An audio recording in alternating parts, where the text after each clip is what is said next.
Good morning, everyone. My name is Mauro Salazar. I'm an assistant professor at Eindhoven University of Technology, and today I'm very happy of presenting you this work, which is a collaboration with my colleagues Dario Paccagnan from Imperial College London, Andrea Agazzi from Duke University, and Maurice Heemels, who is in the same Control Systems Technology section as myself at TUE. Now, the work is urgency-aware optimal routing in repeated games through artificial currencies. The motivation for this work comes from the fact that conventional mobility modes, such as passenger cars and so on and so forth, are suffering a reduction in performance due to increasing traffic levels.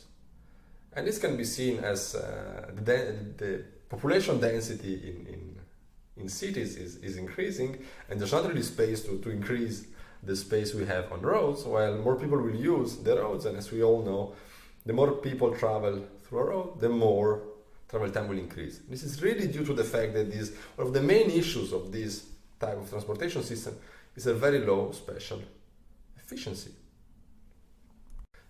In contrast, public transportation systems have a very high throughput, and as you can see here, the transportation spatial efficiency is very high. However, they suffer the drawback that they're not point-to-point. So this means that you may have to switch modes of transportation throughout your trip, and also that your trip may take longer. Now, the advent of technologies such as autonomous driving and recent advances in connectivity may enable the deployment of centrally controlled fleets of autonomous driving vehicles, providing on-demand mobility in so-called autonomous mobility on-demand frameworks. Now, we have recently shown that combining AMOD with public transit in intermodal settings, so intermodal MOD systems, could significantly benefit society, as you can see in these plots. And this is also because the possibility of controlling such a multifaceted transportation system in a centralized manner enables you to achieve a system optimal performance, meaning you can really get the best out of it. However, one of the main issues of system optima is that they often are not equilibrium of the system. And in fact, if you just let users make use of the system without telling them how to route themselves, basically, in a centralized manner, you'll see, well, the performance you will achieve is an equilibrium whereby they're doing significantly worse, probably, than at the system optimum. And the core problem is that at the system optimum, at every commute, some users must sacrifice part of their welfare for the sake of other users, so that overall, everyone is better off. So in this case, less people would use the first arc, so that the first arc that you can see here in blue is faster than the red arc, and that on average, if you look at you make the average of the travel time, you get something lower than what you would get at equilibrium, which is as follows. A person on the red arc thinks, why should I be here and not take also the fast arc myself, right? They're faster. And more people start taking the first arc until its travel time is the same as the travel time on the red arc. And then basically each option is equally bad, right? So one way of avoiding this and kind of recovering system optimal flows would be to enforce monetary tolls on the fast arc, so that the desired fraction of people that you want on them is the only one that can afford it. However, monetary tolls are discriminating, and if you think about it, low-income people already have a significantly longer commute to go through when going to work. However, monetary tolls have been studied quite significantly, and it's also due to their direct implementation possibility, and also because often they result into a static problem. And you can see here just a few of the many articles you can find in the field. However, as we said, the main drawback is that the monetary tolls discriminate with respect to income. So we looked for another option which would kind of be fair and equitable, and one of these options is are artificial currencies. And you can see here they've been studied recently in two-player games, or also in settings where users have some budget constraints. However, they've not been applied to mesoscopic mobility problems yet, and most importantly, they're mostly based on auction mechanisms. And these mechanisms may be perceived as complicated by the users, so not be easy to use. I mean, you have to make a bid, and then you're not sure that you will get the service you want to get. They give a lot of insecurity and what is also called decision fatigue. So against this backdrop, we kind of bridge the gap, and what we're proposing is a simple payment transaction mechanism. So if you want to go, you pay, otherwise you don't, right? But based on artificial currencies. And this enables us to steer multiple selfish users to the system optimum in an urgency-aware manner, accounting for their current needs. The setting we study here is a repeated commute. So every day people want to travel from the left node to the right node, right? And you only have two possible routes, a fast one and a slow one, right? So we describe the individual choice of each agent using the vector yi. It's a binary vector. It's 1, 0 if you take the blue arc. It's 0, 1 if you take the other one. And then the mesoscopic aggregate flows you get from there is basically the average, and you could have 40% one arc, 60% the other arc with x. A central operator would like the aggregate flows to converge to this so-called x star, so a system optimum, which is the argmin of some function, subject to the fact that not every person is traveling every day. You may stay at home. If you do home office one day a week, you have a probability of traveling which is 80%, right? And also the flows are assumed to be non-negative. Now, in contrast to unfair monetary tolls, we introduce an artificial currency to make sure that we recover the system optimum. We borrow the terminology karma from paper 10 by Censi e Bolognani. And this karma is basically points that you can neither buy nor exchange. And here is basically the brilliant idea. So the only way you can increase your karma level is going slow, so that then later on you can go fast by paying. So what we do, we say that you have to pay P1 to travel on the fast upper arc, and you receive reward R2 on the slower arc. And then the karma level of the agent changes basically according to which arc you chose. It diminishes by P1 if you go fast, it increases by R2 if you go slow. The only rule we put here is that your karma level cannot go negative. And this is basically to make sure that it works. Otherwise, if you would not enforce negativity, well, your karma could go to minus infinity, you don't care, you go fast every day. Right? So you cannot go negative. Good.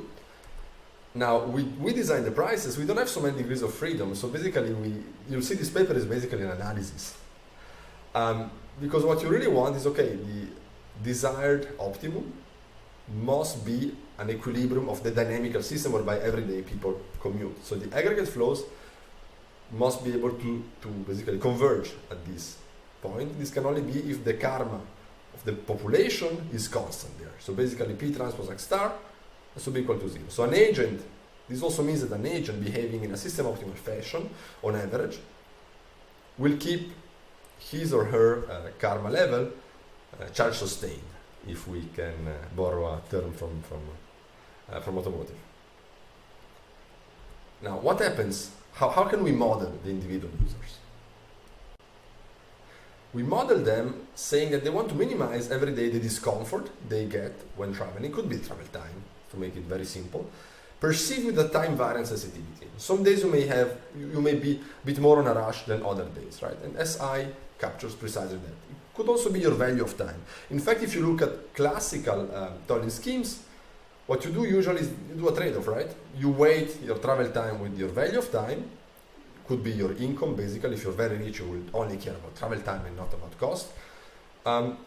Or how much on a rush you are, right? Could be basically capture both. And if SI is big, as I said, you only look at time, you choose the fastest path. If SI is low, because you have low income, you're not on a rush, you just look at the prices, right? And this is a static setting, which is why this is so interesting from these classical tolling schemes. It's a static problem. In our case, users are playing against your future self. So basically, when you make a choice, if I go fast today, tomorrow probably I will have to go slow to compensate. Because at some point, otherwise I would run out of karma. And I can no longer travel. So we consider users to have a time window of T, could be a week, you plan for the week. And we say, okay, today you basically have a choice, which is Y, so 1001, depending which arc you choose. For the rest of the week, you have average actions, which could be 40% I will go fast and 60% I will go slow. Assuming you will have always this average, the average of your sensitivity as bar. Then the problem becomes you minimize over Yi and Yi bar the discomfort perceived today and the rest of the week. And you have a constraint that your karma level at the end of the week has to be above a reference value, which is different for each agent. And this could be basically a measure of how conservative you are. It could be P1 if you want to be able to still travel fast at the end of the week. It could be 0 if you're not conservative. It could be significantly higher if you are. It really depends from agent to agent. So and this kind of resembles an MPC scheme if you look at that, right? So to model then the mesoscopic agents, we assume to have an infinite amount of agents and approximate the daily flow every day. We look at it still in a static manner. However, each person will implement her own YI. And basically the idea is that every day people converge at the wardrobe equilibrium, whereby they cannot improve by unilaterally changing their strategy. So your question could be, okay, what happens now in the long run now that we have this framework? Well, you can show for the two arc setting that these wardrobe equilibria in time will converge to this desired system optimum. And I encourage you to go through the manuscript for the mathematical details. I would like to focus on a couple of results we got in simulation. What we did here was to initialize the karma of the agents, a very large value, which means that it doesn't really matter how much karma you have. You will just behave in an uncontrolled manner. And in fact, you can see people convert the behavior and the flows of people behavior converge to the uncontrolled flows. You can see that basically in the lowest plot, right? There's a lot of people on the blue arc and a bit less on the second arc, and then what happens is the societal cost increased by 30%. Here we are setting the societal cost and the agent's cost or the discomfort to the same, so basically travel time. We've also done experiments with different costs, just to show. So here, basically the travel time using a BPR types of function is 30% higher at the uncontrolled case than at the system optimum. And as the karma of the population decreases and the mechanism starts kind of working, population reaches, as you can see in the lowest plot, a static distribution in karma, and this enables the flows to basically converge to the system optimum. The societal cost decreased by this 30%, and what is more, the perceived discomfort is reduced by a further 15% with respect to an optimal but urgency unaware random allocation. What does it mean? That basically if you would take the same flows but an external authority says, okay, I need 60% here and 40% there, right? And I choose randomly people without accounting whether they're on a rush or not today. Well, thanks to our scheme, people can still choose in line with their needs and reduce with respect to this authoritarian distribution. They can reduce their perceived discomfort by an additional 50%.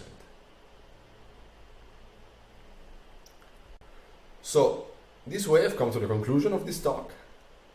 We have instantiated a framework for urgency-aware routing in a repeated game setting, and then we have studied a two parallel arcs network in detail.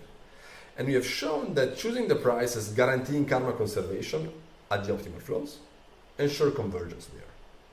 And finally, our framework does not require auction mechanism, but relies on simple payment transactions. If you want to go fast, you pay. If you want to go slow, you receive.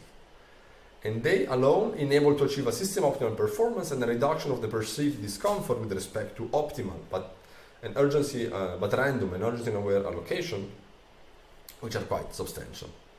Of course, this is the first milestone of a very interesting research line we are working on, And on the one hand, we would like to learn users' behavior and accordingly adapt the pricing in real time, and on the other hand, also extend this framework to intermodal mobility networks. So this was my last slide. Thank you for listening, and I'm looking forward to very fruitful conversations.